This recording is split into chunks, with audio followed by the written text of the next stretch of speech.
Are there really immortals? Our netizen YYGHG's grandmother claims there are, and she has even seen one with her own eyes. About 65 years ago, in their hometown in Guizhou, it hadn't rained a single drop for several years. They had to fetch water from the mountains miles away to irrigate their crops and cook. Life was extremely difficult. At that time, the grandmother was still a child, and her father, the great-great-grandfather of the netizen, was the village head. One day, the great-great-grandfather brought a middle-aged man home, saying he had stayed overnight while passing through their village. There wasn't much to offer, so they made a pot of rice porridge and 2 cold dishes for dinner. The great-great-grandfather also took out his own wine to entertain the middle-aged man.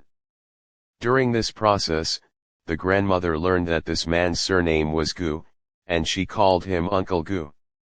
That night, the grandmother went to bed early, while Uncle Gu continued chatting with the great-great-grandfather. The next morning, the grandmother got up to find Uncle Gu still sitting at home, along with many villagers.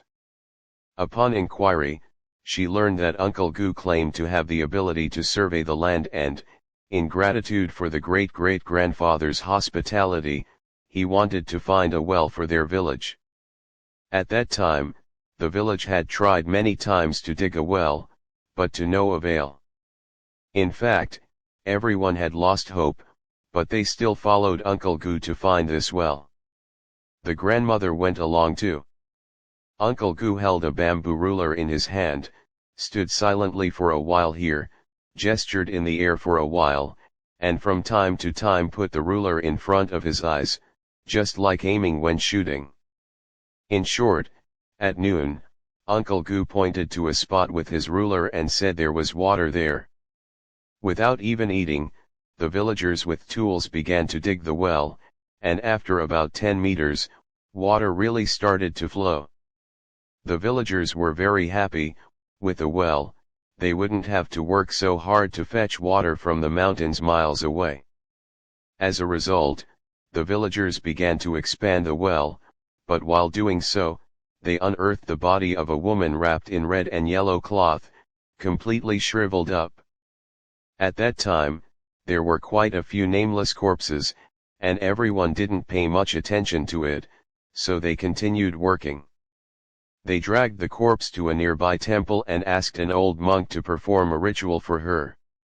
That night, as the village head, the great-great-grandfather wanted to thank Uncle Gu properly, so he killed a chicken, prepared 5 or 6 dishes, and also had wine.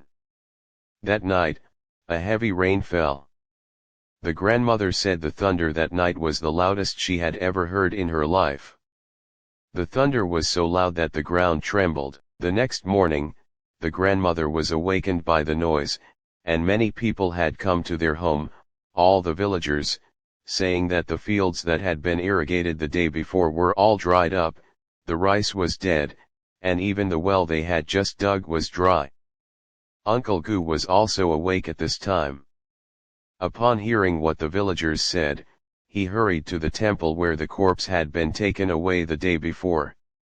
The villagers went together. Upon arrival, they found the monk lying motionless in bed, covered in tooth marks, and the bed was drenched in blood. The corpse was searched for a long time, but it was nowhere to be found. Since that day, children and young men in the village would occasionally go missing, and they were all males.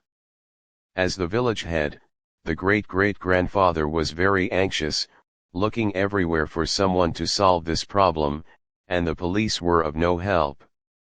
As for Uncle Gu, he left the village on the day of the incident, saying he was going to find someone who could solve this problem. He left in a hurry. The villagers said that as the village head, the netizen's great-great-grandfather had brought a broom star to the village, which made him very unhappy. The grandmother was fine at the time, so she followed the great-great-grandfather to the village entrance and waited for a day. Because the great-great-grandfather trusted Uncle Gu from the bottom of his heart, he hoped he could come back early to solve the problem.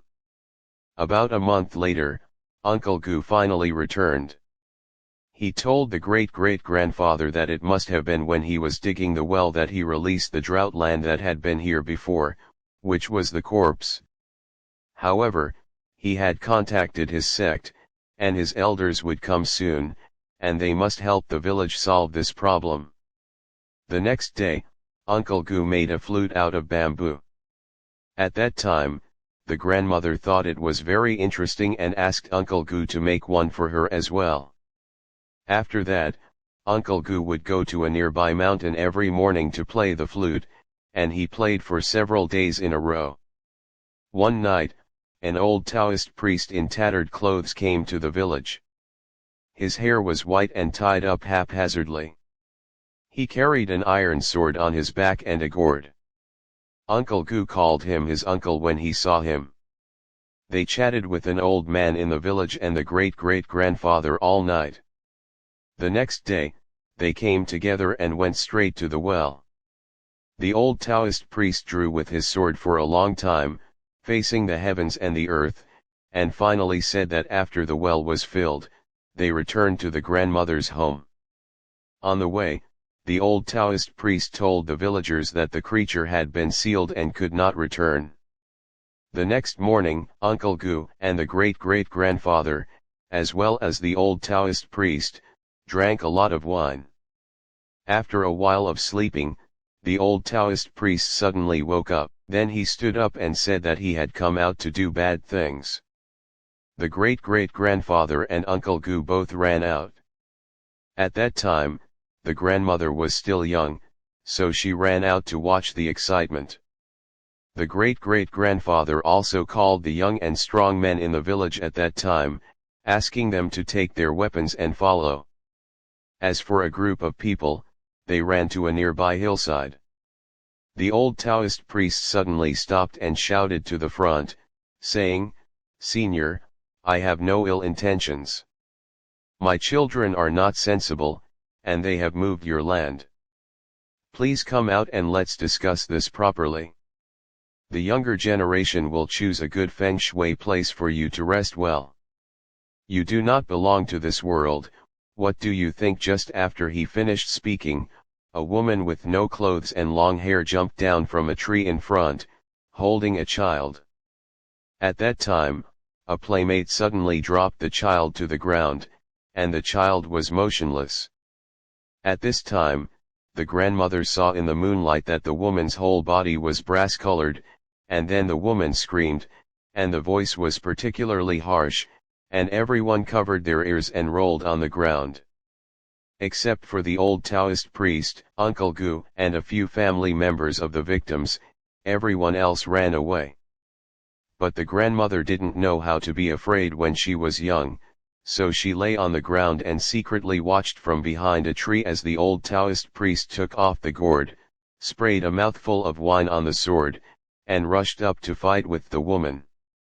Every time the sword hit the woman, sparks would splash out, and the sound was like metal hitting, sharp and harsh.